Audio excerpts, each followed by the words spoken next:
सरकार का पार्ट भी रहना है तो उसके साथ भी चलना है, और वोटर से वोट भी मांगना है, इसलिए उसके साथ भी रखना है। तो शुरुआत में 4-5 दिन तक ये लोग बोलते हैं, बाद में कुछ ना कुछ ऐसा हो जाता है जो पिछले कई सालों से हम देखते हुए आ रहे हैं, स्पेशली यूपीए 2 में यही हो रहा है। और मुझे नहीं लगता, अगर जैसे संवित जी ने बोला कि अगर उन्होंने रोल बैक करना ही था या अपना समर्थन वापस लेना ही था, तो फिर ये अल्टीमेटम की क्या जरूरत थी, तुरंत वापस लिया जा सकता था। जी दरअसल बात ये है कि ये बातें पहले से वो लोग समझ लेते हैं, सभी जो सहयोगी पार्टियां हैं और कांग्रेस के लोग हैं जी, ये सभी लोग पहले से इस बात को समझ चुके हैं कि कैसे कैसे क्या क्या करना है जी। और पर्दे के पीछे सारी बातें पहले तय हो जाती हैं, इसके बाद पर्दे के सामने उसको ला करके दिखाते हैं लोग। बाकी जनता सिर्फ नाटक देखती है, पर्दे के पीछे क्या पक रहा है उसे नहीं देखती। यानी कि पर्दे के पीछे सारा सेटलमेंट पहले ही हो जाता है जी। और अभी देखिए ये जो एक दूसरे को गाली दे रहे हैं जी, इनके गाली देने का कोई मतलब नहीं। शादी विवाह होता है तो लड़के पक्ष वाले को गालियां देते, उस गाली देने का कोई मतलब नहीं होता है जी। उस गाली देने का कोई मतलब, दोनों लोग एक ही व्यवस्था का समर्थन कर रहे हैं। एक तरफ जो है राहुल गांधी बोल रहे हैं कि अखिलेश जी जो है अंग्रेजी का विरोध कर रहे हैं, तो अखिलेश जी कह रहे हैं नहीं मैं अंग्रेजी का विरोध नहीं कर रहा हूं। और दूसरी तरफ मनमोहन सिंह कह रहे हैं कि अंग्रेजी और विदेशी पूंजी के बगैर इस देश का विकास नहीं हो सकता।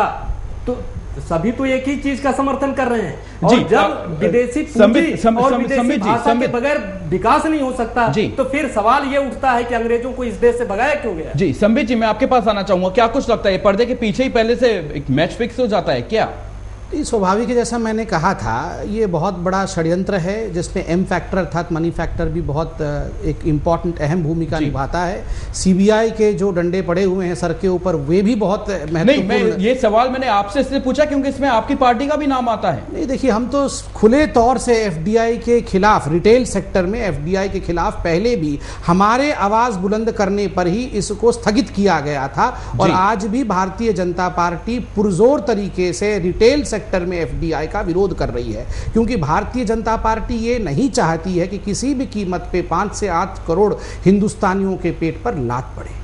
आप क्या आप इस बात का कारण नहीं मानते कि जो एफडीआई का जो जल्दबाजी में फैसला लिया गया, ये भाजपा के जो बयानबाजी आ रही थी उसकी वजह से लिया गया? नहीं, भाजपा की कौन सी बयानबाजी आ रही थी? देखिए, जैसा कि मैंने कुछ कांग्रेस के नेताओं की टिप्पणियां सुनी थी, वो साफ तौर से कह रहे थे कि कोल ब्लॉक आवंटन में वो हमसे बहसबाजी नहीं करना चाहते। उसके बाद उन्होंने डीजल के दाम बढ़ा दिए। डीजल पे जब आपकी पार्टी मैंने कहा कि विगत 2 दिनों में जो भी घटना चक्र कांग्रेस से रहा वो शायद इसलिए रहा क्योंकि कोल ब्लॉक आवंटन में कांग्रेस ने और स्वयं प्रधानमंत्री ने जिस प्रकार का भ्रष्टाचार किया और देश को शर्मसार किया, उसे छुपाने के लिए और उससे देशवासियों के निगाह को भटकाने के लिए ये सारा। अखिलेश जी, मैं आपके पास आना चाहूंगा, आप क्या कुछ इस पे अपनी राय रखते हैं?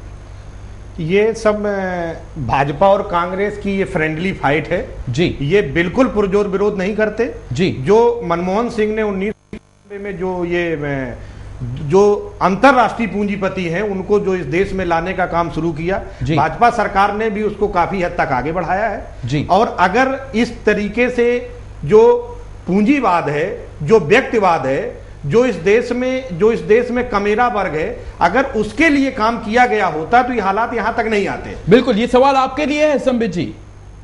देखिए, मैंने आपको कहा अभी थोड़ी देर पहले, नहीं, मेरे पास भी एक सवाल है, अगर आपकी पार्टी इतना ही विरोध कर रही है तो खुलकर सामने क्यों नहीं आती? रोड पे क्यों नहीं आते? रोड पे उतरिए, विरोध करिए। आपकी ही पार्टी ने कहा था कि आप सड़क पे उतरेंगे, क्यों नहीं उतरी सड़क पर अब तक? उत्तर देने दीजिए। वैसे जहां तक सड़क का विषय है, आज सड़क पर ही थी पार्टी, आपने शायद न्यूज में भी चलाया था सुबह, आप खुद अपने न्यूज को देखें। और दूसरा विषय है कि एफडीआई के कहने का मेरा मतलब एफडीआई के मुद्दे पर हमारे ही पुरजोर विरोध ने एफडीआई को अभी तक ठंडे बस्ते में रखा था।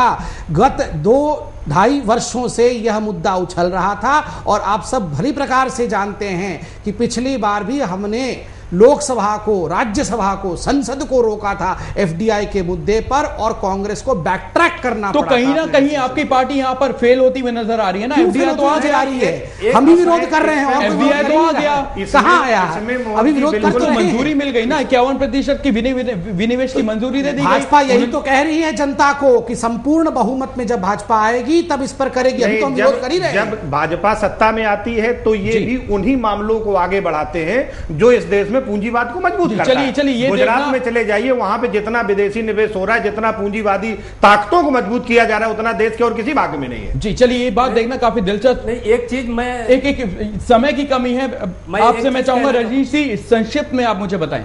संक्षिप्त में ये बताना चाहूंगा, इस देश में भूमि क्रांति सबसे बड़ी समस्या है। भूमि क्रांति होनी चाहिए। जोतने वाले के पास जमीन नहीं है, जमीन उनके पास है जो जमीन पर पैर रखना अपनी शान के खिलाफ समझते हैं। ये काम सरकार को करना चाहिए। सरकार बड़ा सवाल ये खड़ा होता है ना, किसानों के बारे में सोचता कौन है यहाँ पे? इस काम की बजाय जो है सरकार जो विदेशी पूंजी से अनुराग जी कुछ कहना चाह रहे हैं? जी, इस आज इस टाइम पे बैठ के, ग्लोबलाइजेशन के टाइम पे हम एफडीआई को नकार नहीं सकते, लेकिन एफडीआई जो आनी चाहिए वो सिस्टमेटिक तौर पे आनी चाहिए और एक पर्टिकुलर सेक्टर में जहां पे वाकई इन्वेस्टमेंट की जरूरत है, जहां से हम ग्रो करेंगे, वहां आनी चाहिए। हमने डिफरेंट गलत सेक्टर्स में शायद एफडीआई को वेलकम कर लिया है, या फिर हमने उस तरह से एफडीआई को हमने नहीं बुलाया है। चलिए, ये बात देखना काफी दिलचस्प है। इस देश में जब तक किसानों का विकास नहीं होगा तब तक हमारे देश में बाजार नहीं डेवलप होगा। बिल्कुल, ये बात देखनी काफी जरूरी होने वाली है कि एफडीआई अगर जब एफडीआई आती है तो क्या कुछ रुख रहता है अलग अलग पार्टियों का,